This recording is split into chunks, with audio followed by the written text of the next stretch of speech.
Hi there, welcome. I have another First Page Friday for you. And as promised, I'm covering a book today that is one of my favorites because I think that it's one of the most genuinely useful books for writers, regardless if you're a brand new writer, you're novice, you're just starting out writing, or you've been in the business for a while and you're looking for some suggestions, some advice. So the book I want to introduce you to today is Stephen King's On Writing.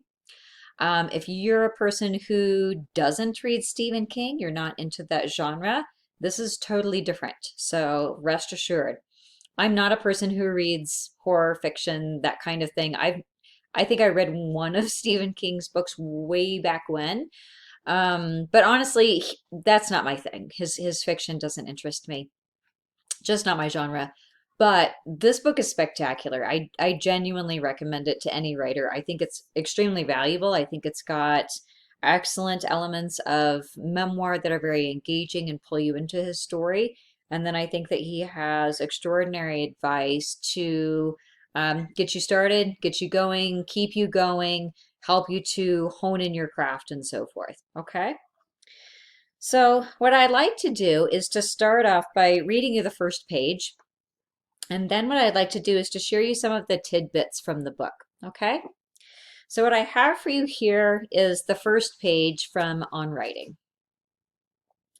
I was stunned by Mary Carr's memoir, The Liars Club, not just by its ferocity, its beauty, and by her delightful grasp of the vernacular, but by its totality.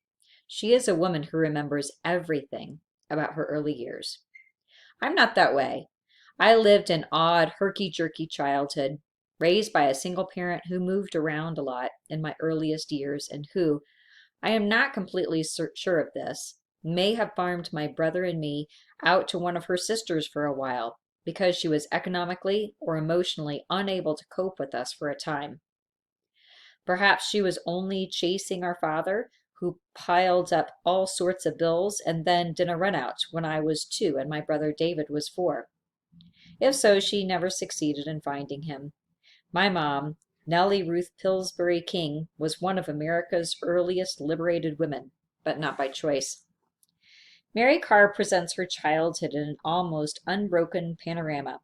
Mine is a fogged out landscape from which occasional memories appear like isolated trees, the kind that look as if they might like to grab and eat you. What follows are some of those memories, plus assorted snapshots from the somewhat more coherent days of my adolescence and young manhood. This is not an autobiography. It is rather a kind of curriculum vitae, my attempt to show how one writer was formed. So he goes on then to present the first portion of the book, which is his experience of coming to writing, of being a young man and writing different kinds of things, personal stories, scary stories, things like this. His experiences around reading, his experiences around connecting to writing, coming to writing for a variety of different reasons. Also, his personal stories of the struggles that he had as a child and as a young man and so forth. So he starts off with that memoir. He then goes into his early years in his 20s of when he got married, when he continued writing, and eventually started into his fiction career. Okay. It's a pretty fascinating story, and I think that it's valuable to read the stories of other writers. I think it's helpful to see how did people progress down their own paths of whatever that looked like for them to be writers, whether they started off and were reading and writing at an early age.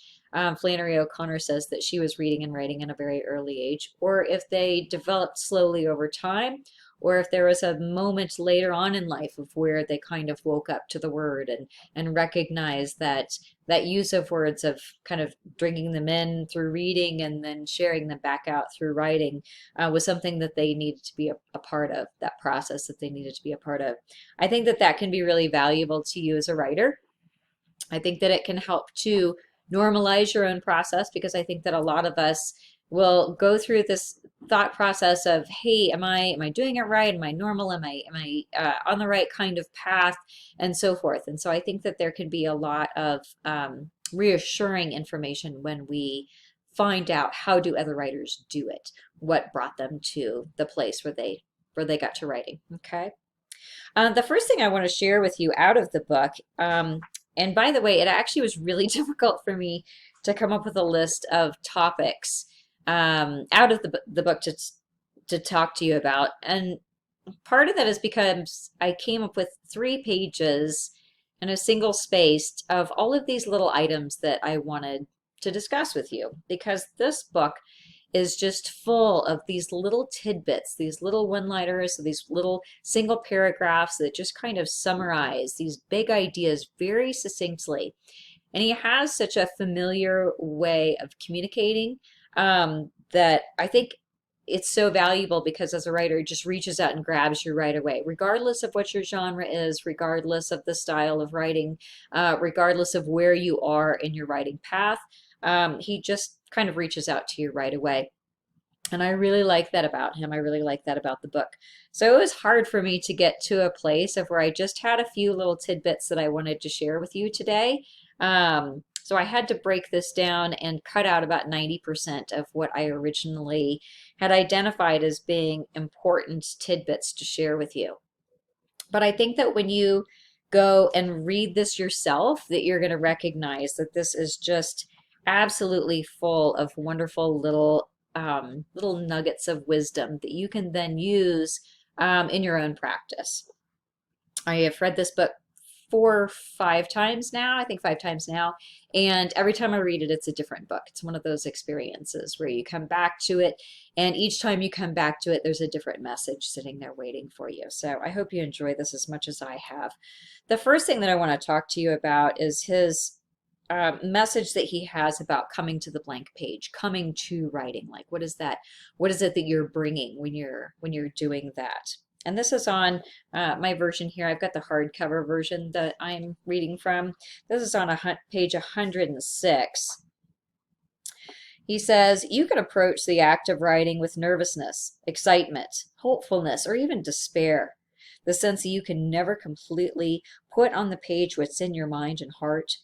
You can come to the act with your fists clenched and your eyes narrowed, ready to kick ass and take down names. You can come to it because you want a girl to marry you or because you want to change the world. Come to it anyway, but lightly. Let me say it again. You must not come lightly to the blank page. And then he continues, I'm not asking you to come reverently or unquestioningly. I'm not asking you to be politely correct or cast aside your sense of humor. Please, God, you have one. This isn't a popularity contest, it's not the moral Olympics, and it's not church. But it's writing, damn it.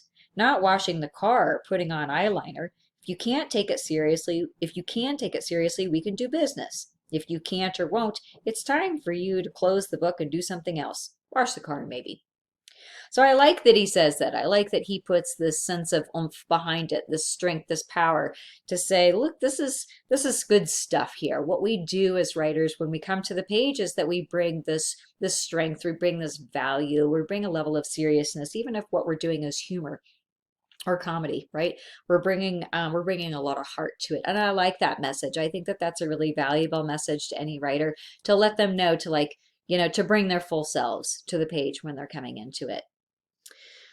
The next piece that I have for you here is one that I didn't catch the first time that I read through the book, but once I did catch it, it really sunk in, and I've started sharing this with my students.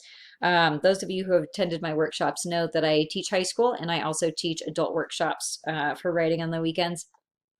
And so working with such a varied group of writers, all the way from age, I think my youngest students are probably 14 and my oldest are in their 90s. So many writers are looking for such similar outcomes, regardless if they're 14 or if they're 40 or if they're 90.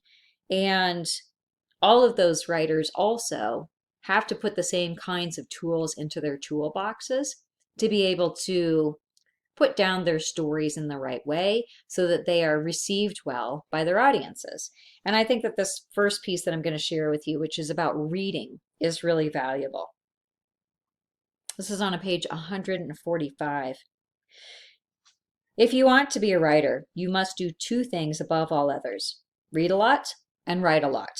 There's no way around these two things that I'm aware of, no shortcut. And then he goes on to explain that. And then on page 147, he expands on it here. It's hard for me to believe that people who read very little, or not at all in some cases, should presume to write and expect people to like what they have written. But I know it's true. If I had a nickel for every person who ever told me she wanted to be a writer, but didn't have the time to read, I could buy myself a pretty good steak dinner. Can I be blunt on the subject?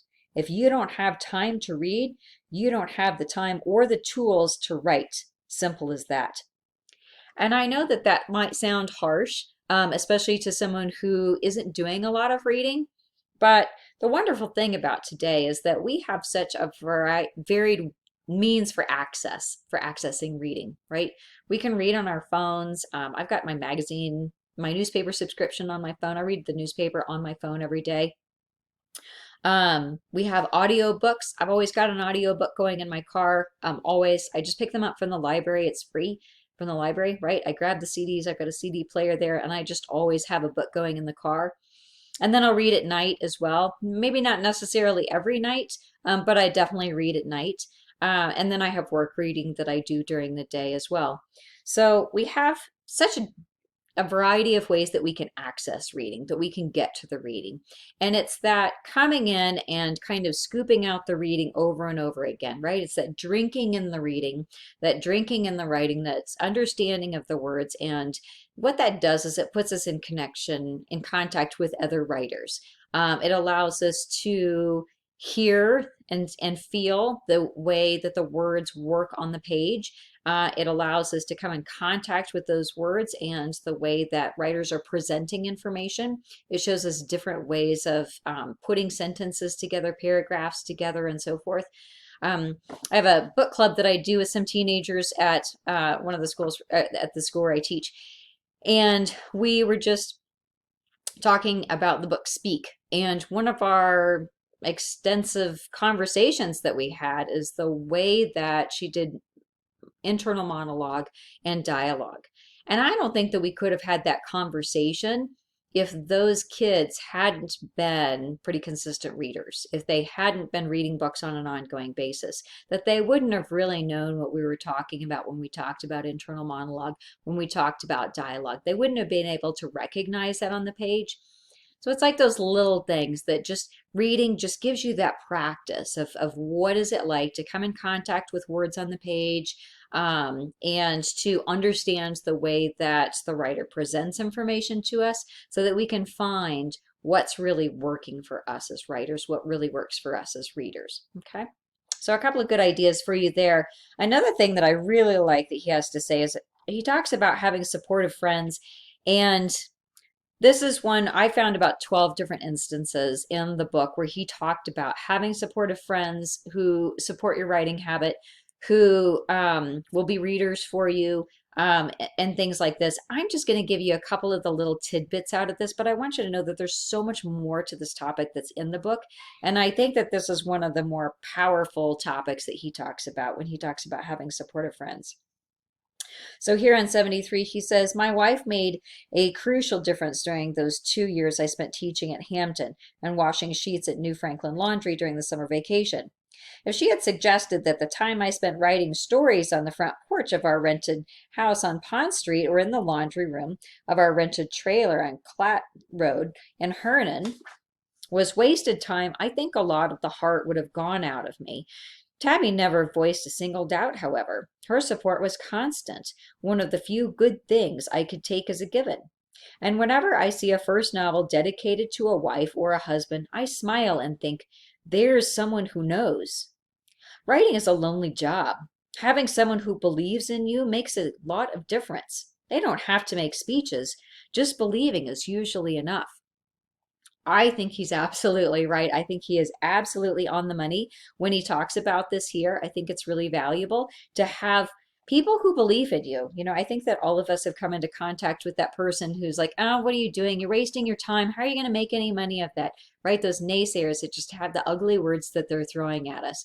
But if we can find those people in the world who have positive words for us, or at least no, or even no words for us, but they just allow us the space, they allow us the time to be able to practice our craft. I think that that can be enormously supportive.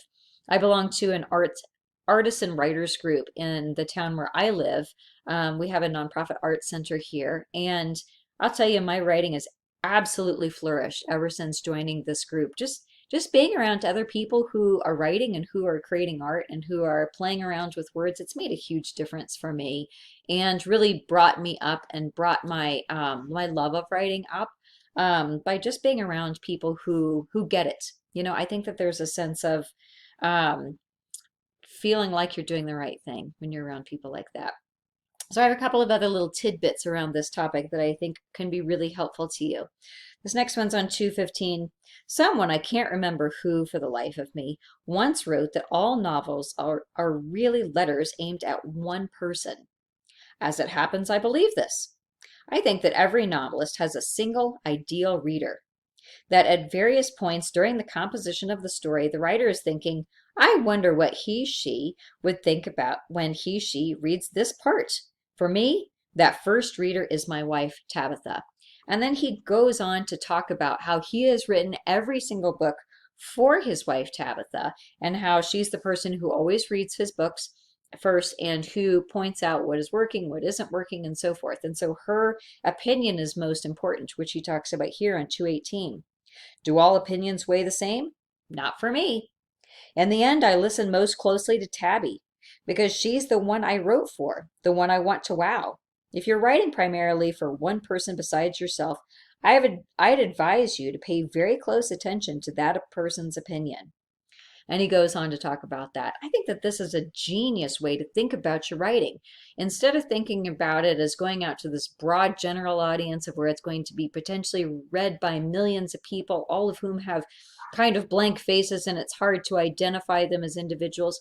If you can think about one individual person that you want to write to and that you're thinking about, wow, would my friend Sam really get this story, really understand this story, really enjoy this story, and really find this to be of value?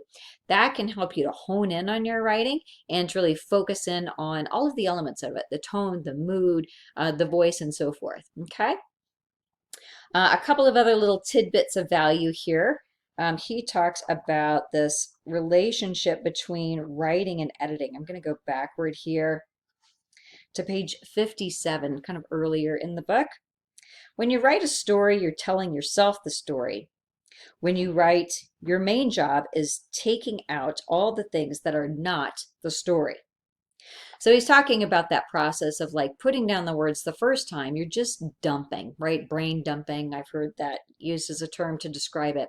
And then when you're going back and doing the rewriting, that's when you're going through and really picking through things. I have described to people on many occasions that writing and editing are totally different experiences. I work with a wonderful psychologist who told me that they're actually accessing different parts of the brain, and that when you're writing, you're using one part of the brain to do that creativity, right, and to push the information out there. And then when you're editing, you're actually using a different part of where you're using your critical thoughts of where you're going through and you're evaluating and deciding what is useful and what is not useful. And that was a really valuable information for me to get because that helped me to think through, okay, don't try to write and edit at the same time. I know some people who do that, and I've tried that myself, and it's never gone well for me. It's kind of been a mess of where I'll try to write and, write down a couple of sentences, and then I'll immediately start going and messing around with them and end up creating kind of a ball of a mess sometimes. But it's more useful to just sit and do all the writing and then come back at a later point and start to work on that rewriting, start to work on that editing process. Those can be very different things. And so if you can separate out those processes, you may be creating a process that's in the big picture that's more valuable for you, that's more efficient. So the last piece that I have for you here is a summary. This is one paragraph that he wrote. I love it. I feel like this paragraph is just a summary of story, a summary of what story is and what the story is. And I love the way that he wrote it, and I think that this can be really helpful to think of story in this way. This is on 195. We've covered some basic aspects of good storytelling, all of which return to the same core ideas that practice is invaluable and should feel good, really not like practice at all, and that honesty is indispensable. Skills in description, dialogue, and character development all boil down to seeing or hearing clearly and then transcribing what you see or hear with equal clarity and without using a lot of tiresome, unnecessary adverbs. So I think what's really important here is that he's taking this whole idea of the process of storytelling and mushing it down into that single paragraph. And when you can take that big idea and you can tell it very, very simply, then I think you've really got that understanding and a clear grasp of what is the process. And once you can come in and more clearly identify what your own process is, what really works for you, what really doesn't work for you, you're going to be a more efficient writer. You're going to be bringing your stronger tools to the page and being able to be not just more efficient, but more valuable.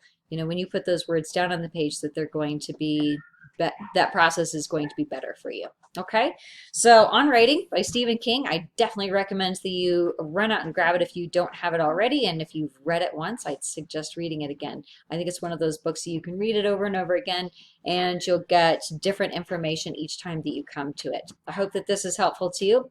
The next time that I do a First Page Friday, I'm going to talk about a Colorado writer, Pam Houston. She's got two books that I'm actually going to talk about. Both use a combination of memoir and essay and nonfiction writing. One is called Deep Creek, and the other is Cowboys Are My Weakness. So I'll be talking about both of those. She's a wonderful writer, and I recently got the opportunity of hearing her speak and meeting her briefly. I think she's got some really valuable tools in her own writing that may be of value to you. Alrighty, so I hope that you're having a wonderful week and that things are going really well for you. Hope that this information is useful and have a fantastic time. Thanks.